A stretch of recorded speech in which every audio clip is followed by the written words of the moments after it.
বালাগাল উলা কাশাফাদ দুজা, এই কবিতাটার রচয়িতা ইরানের বিখ্যাত এক কবি। উনি একবার আর্থিক সমস্যার মধ্যে দিয়ে সময় কাটাচ্ছেন, টাকা নাই, পয়সা নাই, পায়ে দেওয়ার মতো জুতা নাই। উনি খুব দুঃখ পেলেন, হায় রে, আমি ইরানের এত বড় কবি, আমার পায়ে দেওয়ার মতো জুতা নাই। দুঃখ ভরা মন নিয়ে রাস্তায় হাঁটতে বেরোলেন। হাঁটতে হাঁটতে হঠাৎ দেখলেন একটা লোক শুয়ে শুয়ে কাঁদছে, ওই লোকটার দুইটা পাই নাই, পাই নাই। উনি সেজদায় পড়ে গেলেন, আল্লাহর কাছে ক্ষমা চাইলেন, আল্লাহ অনেক দিয়েছো, শুকর আলহামদুলিল্লাহ। এজন্য যেই পরিস্থিতিতেই থাকি না কেন আমরা কি পড়বো? জোরে বলেন, কি পড়বো?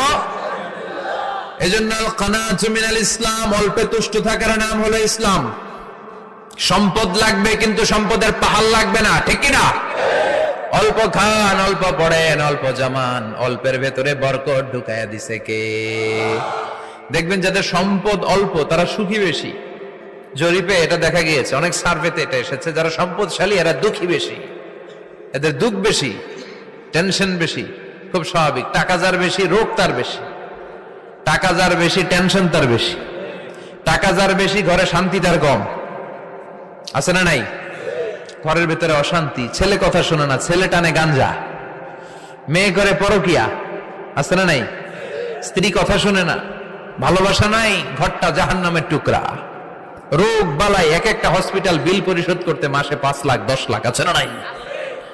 কিছু খেতে পারে না, ডাক্তার একেবারে ডায়েট মেনু বেঁধে দিয়েছে।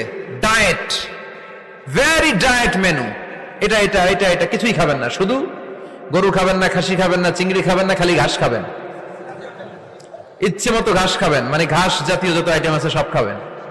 শাক খাবেন, সবজি খাবেন, সালাদ খাবেন। গরু, চিংড়ি, মুরগি, গোশত, ইলিশ কিছু খেতে পারে না।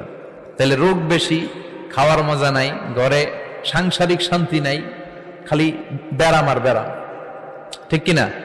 কিন্তু সম্পদের পাহাড় ঘটেছে। আর অল্প যারা খায়, অল্প পড়ে, রিক্সাওয়ালা, কুলিওয়ালা, অল্প বেতনের চাকরি, কিন্তু হক হালালি মেনে চলে, দেখবেন শান্তি আছে অনেক। হ্যাঁ, বাসা ভাড়া দেয়, ফ্যামিলি চালায়, বাচ্চাদের স্কুল বিল, এরপরও মাস শেষে 1-2 হাজার টাকা হাতে থেকে যায়।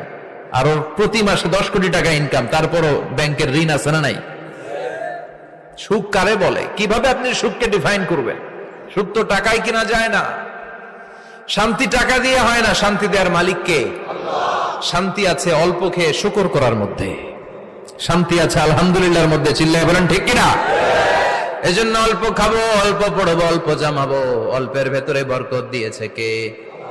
দেখেন ধনী ভাইরা খেতে পারে না, কিন্তু রিকশালার কি সমস্যা হয়? রিকশালার